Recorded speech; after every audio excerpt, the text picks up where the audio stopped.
Hello. Oh, I didn't hear you. I'm sorry. Excellent. I just want to say I'm so excited to be here. Thank you so much for inviting me to spend a few minutes with you. And I'm also thrilled because the sun is shining today, which I know if you're from here, you think this is normal, which it is normal for some places of the world, but not where some of us are from, right? No, you all come from sunshiny places. I'm the only one. Okay, well, I enjoy the sun. I love being here. It's wonderful. It feels good. And so I'm really delighted to spend a few moments with you today. Are you ready? Okay, good. I hear some murmurs. That's very good. Okay, so today I'm going to try my best to hopefully help you look at the topic of motion in a different way. But in order for that to take place, I do need your cooperation. Are you open to actually today conduct some serious self-reflection? Yes or no?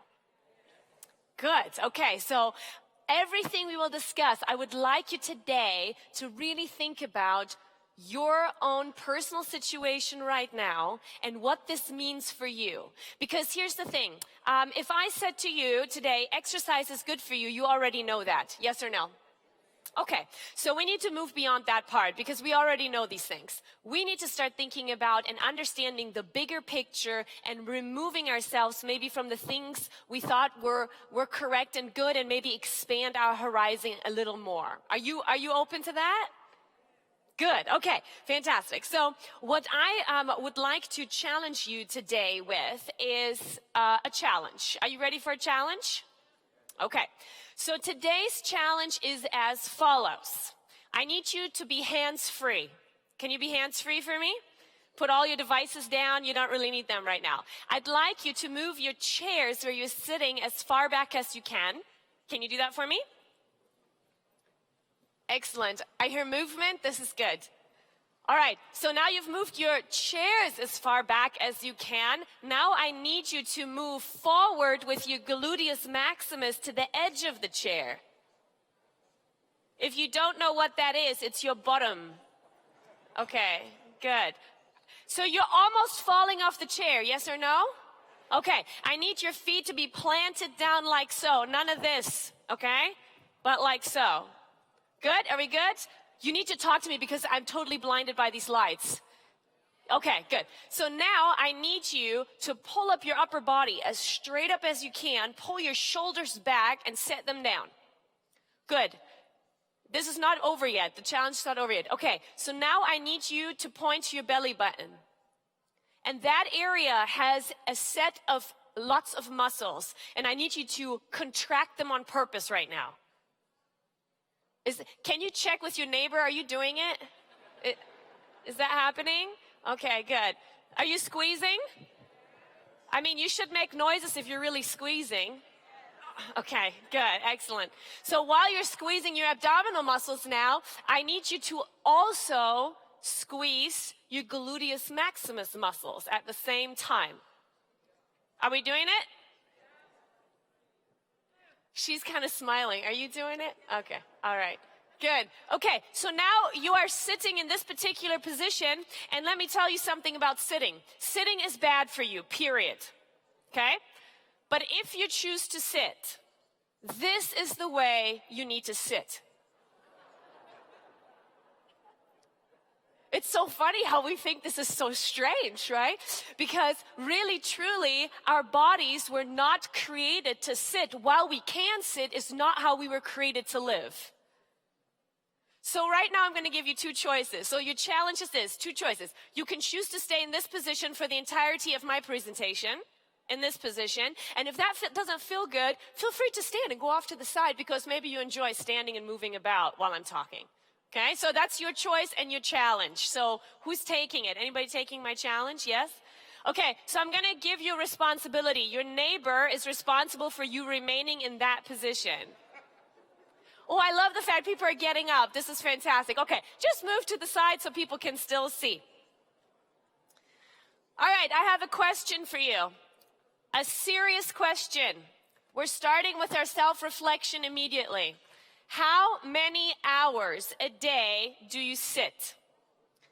How many hours a day do you sit? And I'd like you to calculate all sitting time. So whether it's work, school, at home, in the evenings, in the car, while you eat. Are you calculating? Okay, one more time. Turn to a person next to you and share and confess how many hours a day you sit.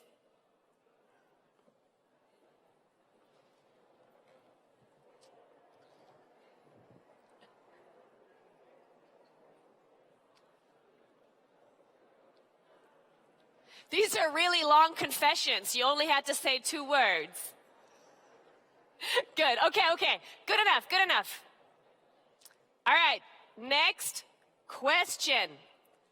How many days per week do you spend intentionally exercising your body? I'm not talking about parking at Walmart a little farther away and walking in. I mean an actual intentional bout of exercise. Share with your neighbor again. How many days per week do you do it on a regular basis?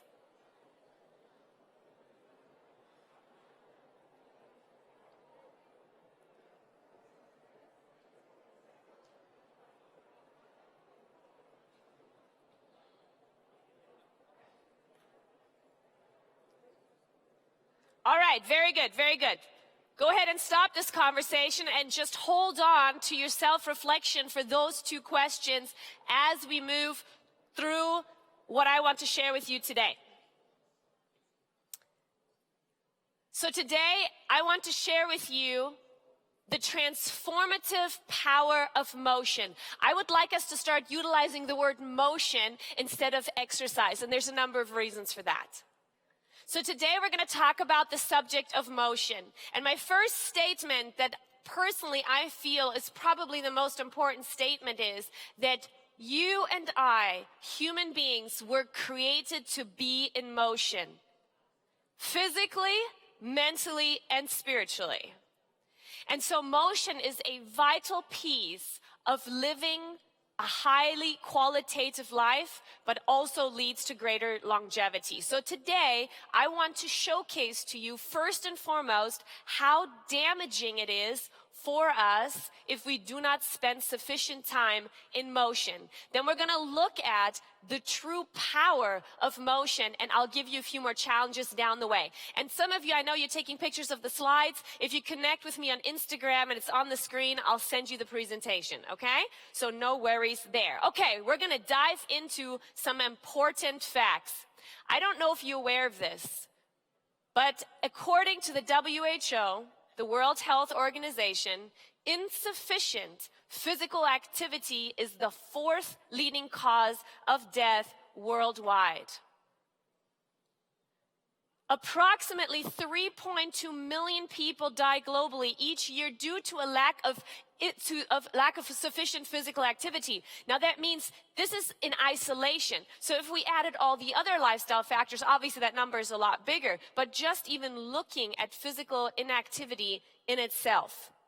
According to a study from the Cooper Institute, this is a very significant study. It was determined that low cardiorespiratory fitness is the greatest indicator of all mortality for humans. Not sure if we realize how powerful motion is or how powerful it is not to move sufficiently. Globally, 1 in 4 adults is not active enough anymore. I asked you this question just now, how much you sit. So you should now conduct that self-reflection.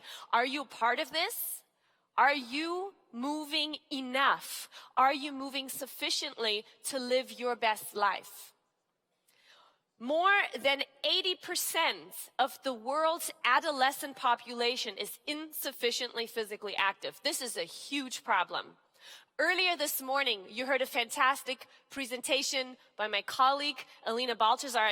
We were discussing what we have found out through the study at Andrews University, and we made a reference to the new Center for Wellness, and I'm very honored to be working with this project. And one of the things is we really want to make things more available. So we will have, I just wanted to confirm wherever Alina is, yes, we will be open until 10 p.m. every night, so this will be good for the students to have more access to it. But we need to understand that it's a problem if our young people are not moving. In fact, every third child born since 2000 will experience diabetes 2 in their early adulthood. So as we work in institutions, in educational institutions, this is a real problem and something that we really have to think about. Insufficient physical activity is a key risk factor for non-communicable diseases. This includes, but is not limited to, of course, heart disease, cancer, stroke, diabetes, Alzheimer's disease, Parkinson's, and the list goes on. Here is some new research coming out in the last few years from van der Ploeg and his colleagues, and they determined that sitting more than 8 hours a day has a 25% greater risk of all-cause mortality than sitting fewer than 4 hours a day. So go back to that question. Raise your hand for me if on average you sit less than 4 hours a day. Are there any hands? A few. Okay, a few hands.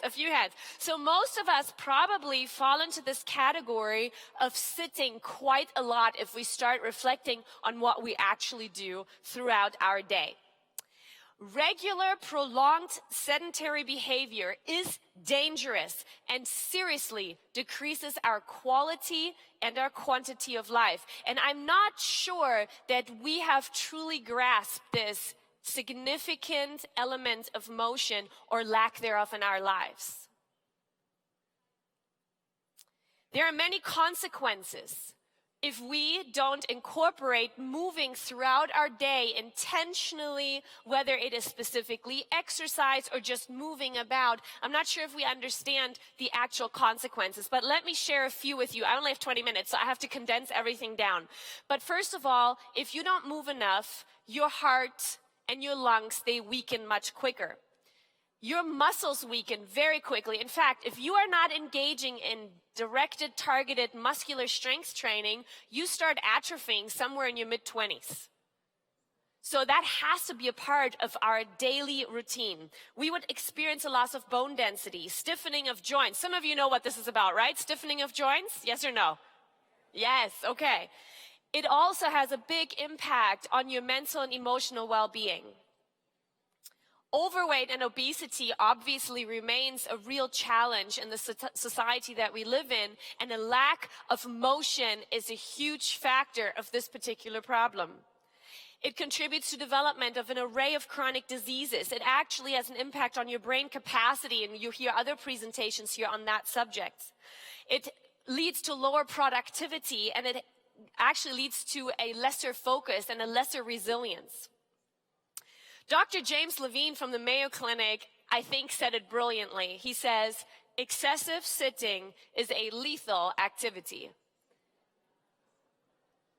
Don't you like that quote? It is so true. It is a lethal activity. But you know what? We have become so used to sitting. It is such a part of our normal lives, in quotes, that we don't think it's dangerous. We have become accustomed to it. In fact, we design all of our spaces, our home spaces, our work spaces, our study spaces in a way that we don't even have to make a choice. We just walk into a room and we sit down. Why do we sit down when we walk into a room? Why? Because they are chairs. We have become masters of self-destruction. In fact, every sitting situation should maybe also have a sign. Maybe it should say, warning, prolonged sitting will actually harm your health and well-being. And you know what's really interesting? This to us is actually amusing because we haven't actually reached the point where we understand the seriousness of the subject. We have when it comes to smoking, right? I'm pretty sure most everybody, including all smokers, are fully aware of the fact that smoking kills, and all the pictures and messages have helped people to get further away from smoking. And I suggest that the time has come, based on the knowledge and the research that we have, that we take this subject more seriously. Because we are not designed to sit. Your entire body suffers while sitting. In fact, it's become such an epidemic that we now have a term for this. It's called hypokinetic disease. Hypokinetic disease is a disease or condition that is related to or caused by chronic physical inactivity and low fitness. This is a term we use in our clinical practice, that we use when we work with clients, because it's a real thing now. So let me just briefly share with you, this is important, to understand the different types of motion that exist. We're confused. For years, we've been hearing we should exercise blank number of minutes a day and then we're good to go. Yes or no? Okay, what's the blank? 30 minutes. That's what we've been hearing. Now, the message is good. We should be doing that. But the problem is then we develop a mindset that says, oh, I should be good to go. I should be doing 30 minutes of exercise, and then it doesn't matter what I do the rest of the time I'm awake. In fact, my colleague who's been leading you here in the nice stretch-exercise sessions, Dr. Ernie Medina, he, a few years ago, we talked, and he saw through some literature that there's a new term. First of all, have you heard of the term couch potato? You know what that is, right? Okay, well, so now there's a term that we've been using for years. It's called the active couch potato. Who's the active couch potato? It's the person who goes to the gym 30 minutes a day, and the rest of the day they're not doing much of anything as far as motion. The problem is that we now know from research that the risk factors and the consequences are staying really high if that's your choice of lifestyle. So we actually need to find a way to, number one, incorporate regular physical activity into our daily lives. I'm not talking about going to the gym. I'm talking about moving more. Do you notice what I'm doing up here? What am I doing? I'm moving. Why am I moving?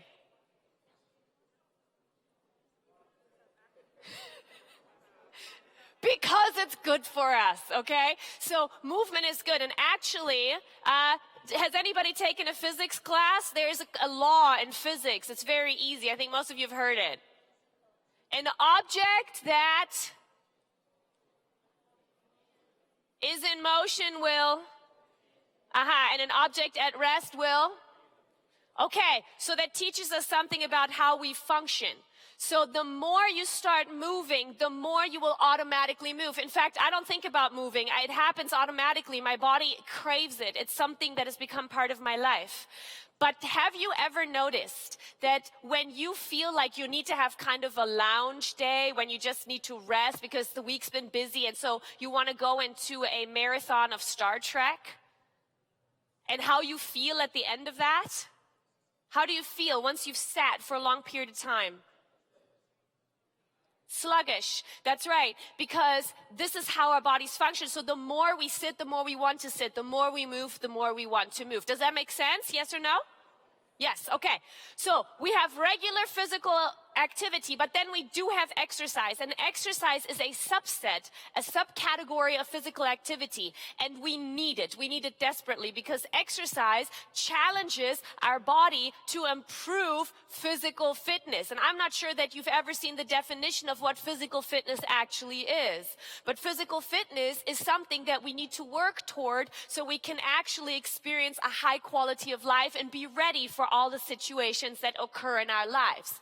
Physical fitness entails 5 components. Can you say them with me out loud? Yes, because you can see them on the screen. Number 1, cardiorespiratory endurance. Number 2, muscular strength. Number 3, muscular endurance. Number 4, and number 5. You're a fantastic audience. Thank you so much. That was good. So now you know the 5 components of physical fitness. Now, ask yourself, do you engage in intentional cardiorespiratory endurance, muscular strength, muscular endurance, and flexibility fitness several days a week? Maybe you do. Maybe you don't. But here's where we are today. We can't change yesterday. We can only change today. So no matter what you've been doing, today I want to challenge you to consider making Physical activity and intentional exercise to improve your fitness a part of your daily life so you can fully experience the transformation and the power of motion. I have another question for you now related to exercise as you're asking yourself, what of the three, cardio, strength, and flexibility, is your challenge? Maybe you're not doing it at all. Maybe it's not there. Just think about that for a moment. Maybe you are a daily runner. Are there some runners in the house? You run, you jog. Yes, you walk, perhaps. Okay. So here's my challenge for the rest of the week. Are you ready? Okay. So every day, I would like you, while you're here this week, to complete my mini fit workout that I'm going to give you right now. Who's going to take the challenge? Some of you are not raising your hand because you don't know what I'm going to say. All right, so here's your mini fit. Thank you for those that are challenge takers. So every day, I would like you to engage in an activity called squatting, okay? I'm going to demonstrate what this looks like. Squatting down, paying attention that your knees are in a good position going up and down, and I need you to do that 20 times, okay? 20 squats. Now, if freestanding squats are a problem, then you can sit on a wall and just do a wall sit, because that might be easier. 20 times or 20 seconds. Who's doing it every day? Good. That's part one. Part two. I need you to do 10 push-ups.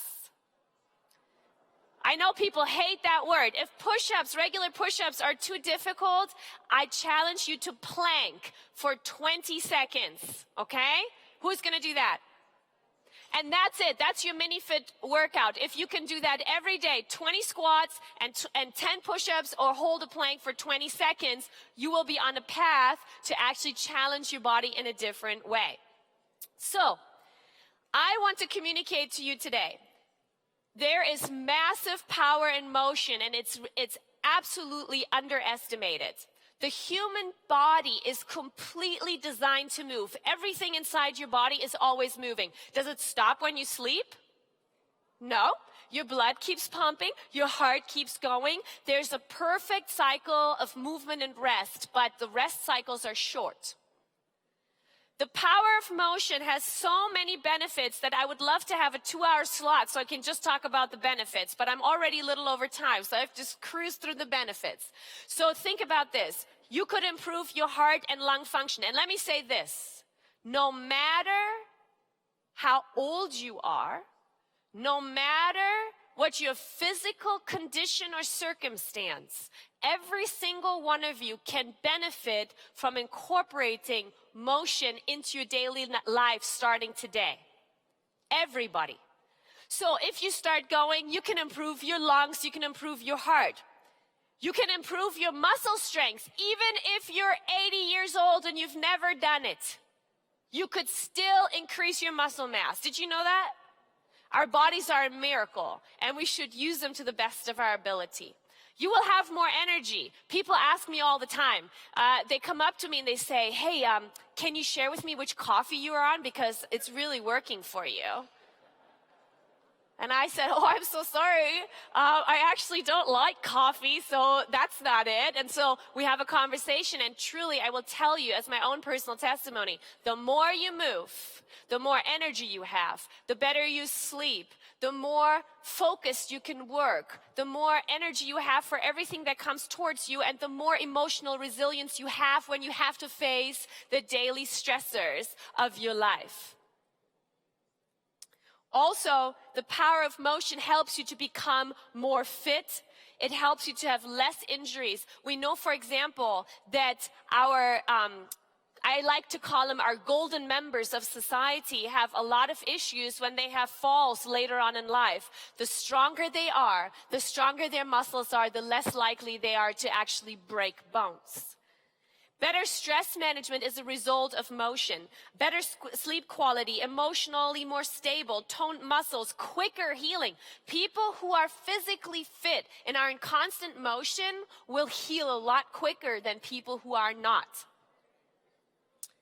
I'm not sure if you knew this, but higher levels of leisure time physical activity are associated with a reduced risk of developing 13 different cancers.